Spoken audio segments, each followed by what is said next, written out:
And welcome to a very exciting video. Obviously the title is pretty much a giveaway, but I this week had a chance to go hands-on with Cyberpunk 2077. I still stayed at home, everything is socially distanced, but thanks to the awesome people over at CD Projekt Red, I had a chance to play remotely, check out the game, and I got to play for about 4 hours from the very beginning of the game. I had pretty much freedom to do essentially whatever I wanted to do. I largely speaking followed the story, but I did some exploration, I explored the world. I wasn't able to record my own gameplay, but CD Projekt Red have also provided some nice B-roll, which you're seeing running in the background, so you can at least get a look at the game, see how visually impressive it is. This is also in 4K, by the way, so if you guys want to turn it up, then click that cog in the bottom right corner and switch that over to 4K. But in this video, I want to talk about my impressions. I want to talk about what I got to do in the hands-on, since it's slightly different from what you're seeing in the background. I want to talk about some of the stuff that I really enjoyed. Obviously, again, keep in mind, I only got to play for 4 hours. I haven't played the whole game. I don't know what the entire game is like. So, you know, I can talk about my initial experiences, which were super positive. Honestly, I am incredibly excited for this game, and what I got to play did not disappoint in the slightest. But of course, if you're looking for a more extended, like, hey, how is this game? Honestly, I don't know beyond the 4 hours I played. Anyway, with that being said, if you guys do enjoy this, then a like would be super appreciated. If you have any questions, let me know in the comments down below. I'll do my best to answer whatever I can. I plan to do some more follow-up videos kind of talking about specific aspects of the game too, so if there are things that you really want to know more about, I'll see if I can, you know, spin up some videos on those as well. So if you're excited for Cyberpunk, make sure you subscribe, make sure you stick around. But let's start at the top. So I got to play from the very beginning of the game. That also meant I got to create my character, and character creation, I mean, I didn't spend too much on this. Normally I would. I didn't spend too much on this because obviously I was playing in a demo, so I didn't want to spend ages and ages, but there are tons of options. I mean, you can get lost in it. The most important thing for my fellow bearded fans, they have good beards. It's not just a short goatee, they have good, sizable beards, which is fantastic. I'm very happy about. I was actually able to make myself a bald bearded guy in game, which is great. But you have loads and loads of character creation options, things to tweak. Eyebrows and eyes and face and nose and mouth and all those different things. Yes, there is also the genitalia slider, all that kind of stuff if you want to do that. I didn't play around with that too much because honestly, I'm going to get into the game. But there's a lot of stuff, you can tweak all of that. But also, when you are creating your character, you get to choose your backstory. Rather interestingly, this will influence how you begin the game.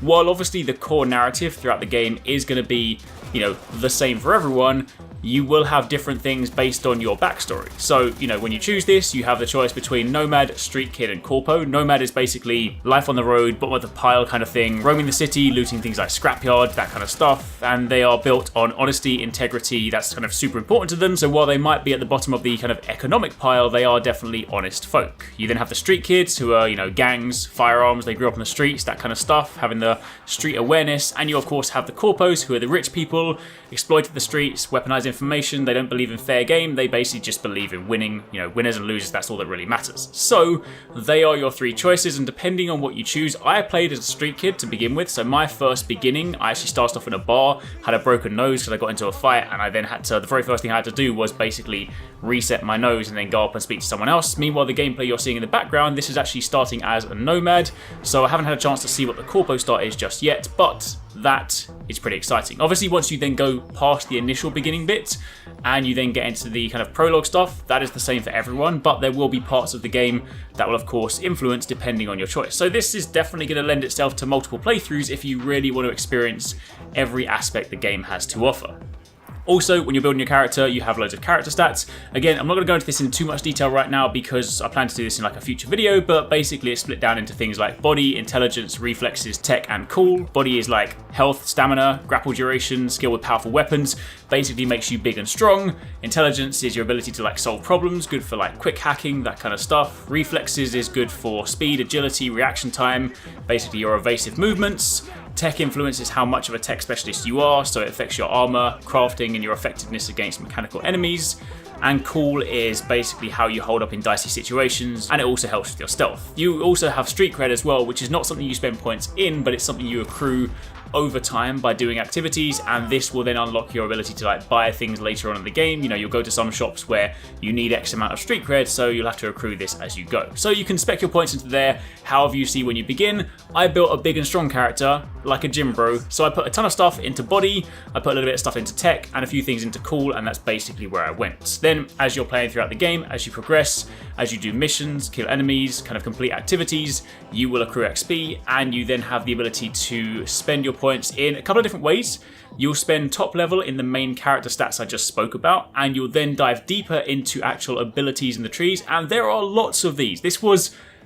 When you jump into an event and you don't really have the chance or the kind of time to sit down too much and read through everything, the ability trees are pretty overwhelming in a good way. I mean, you open it up and you take something like body and you'll go into it, and there'll be 3 different tabs depending on whether you want to focus on melee combat or guns or other stuff like that. And then amidst that, you'll spend points. It branches out into wider trees. I mean, off the top of my head, I feel like there's a good sort of 20 odd choices on each of those pages. Spread that across, you know, 2 to 3 sections per character stat, and then obviously you've got all the 6 different character stats. You've got a lot of things to spend your points in. So when it comes to customizing your character, I don't think you'll be able to unlock all of that, so you'll obviously need to choose. But yeah, there's a lot of stuff in there. You know, some of it is like more subtle stuff, some of it's like percentage increases for damage on your weapons, but some of it actually gives you different abilities. That's where you get abilities to, you know, increase stealth or like throw knives, or I don't know, kind of take people down in different ways, take people like down from like jump attacks and different things like that. So it's not all just stat-based stuff. Some of it will actually lead to important abilities, and then at the bottom of each of those trees there seems to be some kind of, you know, big core ability that spends a lot of points. Anyway, I'll go into that in more detail at a later date with some of the notes that I made whilst I was playing, but for the time being, safe to say, customization front, there's a lot. There's a lot of visual customization, cool clothes, cool stuff like that, stuff for your character, and a lot of spec-based customization, so you're definitely going to enjoy it. But what about the game itself? Because the game is...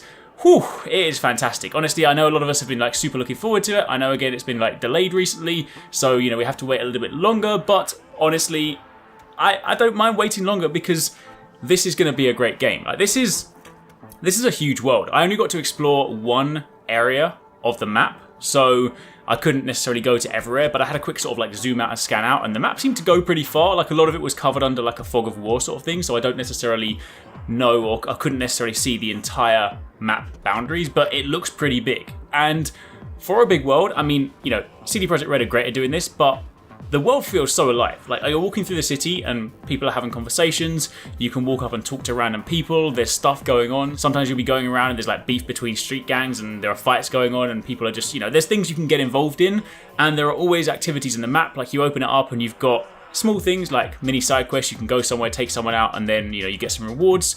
But some of them, I didn't get a chance to do these ones right now, but speaking to one of the developers, they said that some of these side quests will actually go out into full branching stories where, you know, you'll get like a lot of dialogue, a lot of kind of backstory for something. So it's going to be worth your time doing the side quests. There are small things like you need to sneak into areas and take items or collect items. There's like brawls on the streets. There's loads of things. Like, I opened the map and it was pretty daunting. Like, considering it was quite early, I'd literally just jumped in the game. There was already so much stuff to do. Some of it much higher than my level, because when you look at activities in the map, it will say, hey, this is you know, recommended for level 9, and I was only like level 2. And you can obviously go in there and try it if you want, but you tend to get steamrolled a little bit. And on that front, like, when it comes to gameplay is really good. Now, I didn't get to experience the high level stuff. If you guys remember the very first gameplay that CD Projekt Red released from the first E3 demo, they basically spec'd out a character with effectively everything you can have, like arm blades and the ability to like jump and take people down in crazy stealth and fire like curving bullets and stuff. I didn't get all of that. I had like a very basic character, so there wasn't too much I could do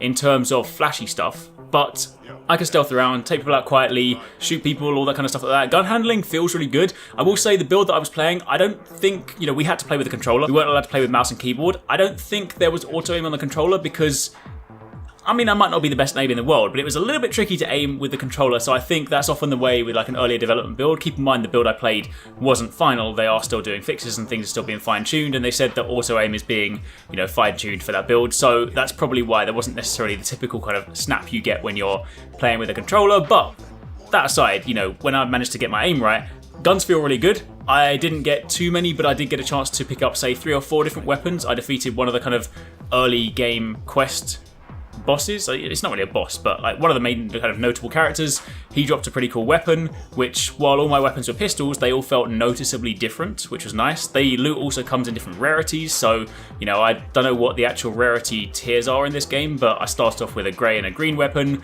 then I saw some purples, I saw like some golds. You know, I assume it follows a typical kind of structure, so the gold was probably pretty unique, pretty special, but that felt awesome to use. And you know, you can also upgrade things like that later on. You can mod weapons, you can craft things, so there's a lot of stuff to do on that front. Also, when it comes to like upgrading your character further, later on when you kind of go to Ripper Docs and you get to like augment your body, that's another whole layer of things. Like imagine a chart where, imagine like a human anatomy diagram. I'm kind of trying to describe this to you guys because obviously I couldn't record and couldn't show you, but imagine a human anatomy diagram that you would get in like a science class. That's like one of the UI things, and then there are little lines linking to all different things like your eyes and your head and your fingers and your legs, and these are all places where you can put implants into your body to then enhance you. So that's where you can get things like the arm blades and like the kind of crazy eyes and things like that, and there's a lot of stuff to do on that front as well. So there are layers upon layers upon layers of customization, which again is awesome.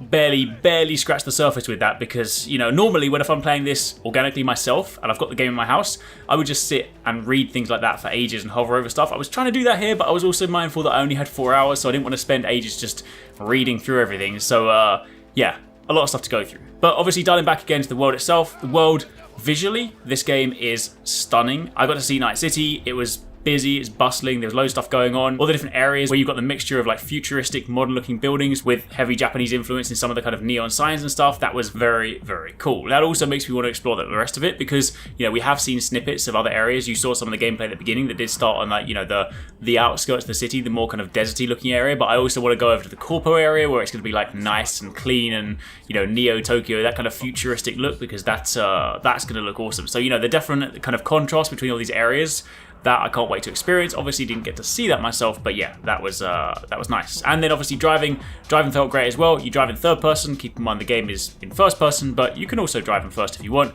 Car handling was awesome. You know, you can summon your car whenever you want to. If you're around the map and you just need to kind of get somewhere, you can just press, I think it's right or down the D-pad, one of those ones, I think it's right. And then your car will just come to you, and you know, you need to wait a little bit, but it'll come to you and you can then just zip around and wherever you want to go. So that, like, initially, I mean, as like an initial stuff, I plan, as mentioned, to do some more structured videos and talk about specific systems and stuff, but initially, based on very first impressions, I am very excited for this game. And I appreciate whenever it's kind of hands-on stuff, you know, people might be like, what did you not like? And honestly, early on, I don't really have any gripes right now, because when you play for such a short period of time, you don't necessarily get too exposed to the stuff you don't like. It's more of a kind of like adrenaline rush where it's like, oh, I've been waiting to play this game for years. I finally play it for 4 hours, and everything is just like a kid walking into a candy shop, right? Everything, you're just in awe. You're like, the city's cool, the weapons are cool, the upgrades are cool, everything like that. So I would definitely say my only one kind of gripe from my hands-on time was the sort of gun handling, because it didn't feel like there was auto aim and I was playing with a controller, so aiming was kind of hard when I got into some of the... I did try to do some of the tougher activities that I was ever so slightly too low level for, and I kept on sort of, you know, basically losing my gun encounters because the aiming felt a bit weird and floaty. But that, again, I think that's basically because the auto aim for controller hadn't been fine-tuned, so I don't really think that's a thing to worry about. They're obviously going to have that dealt with, and personally I plan to play this on PC with mouse and keyboard anyway. But yeah, I think the game is great from what I've played. I really enjoy it. I can't wait to see more. I can't wait to explore the game. There's going to be a lot of stuff in this to uncover, to unpack, and I definitely can see myself playing through it multiple times. I don't do multiple playthroughs in a lot of games, but the prospect of having different story angles based on your background kind of makes me want to go and experience it at least kind of a couple of different ways. So yeah, it's good to be excited. That's it. That's all I've got to say. Again, any questions you guys might have, drop them down below. But for the time being, hope you enjoyed that. Thanks for watching, and keep it locked for plenty more. Thanks so much for watching, guys.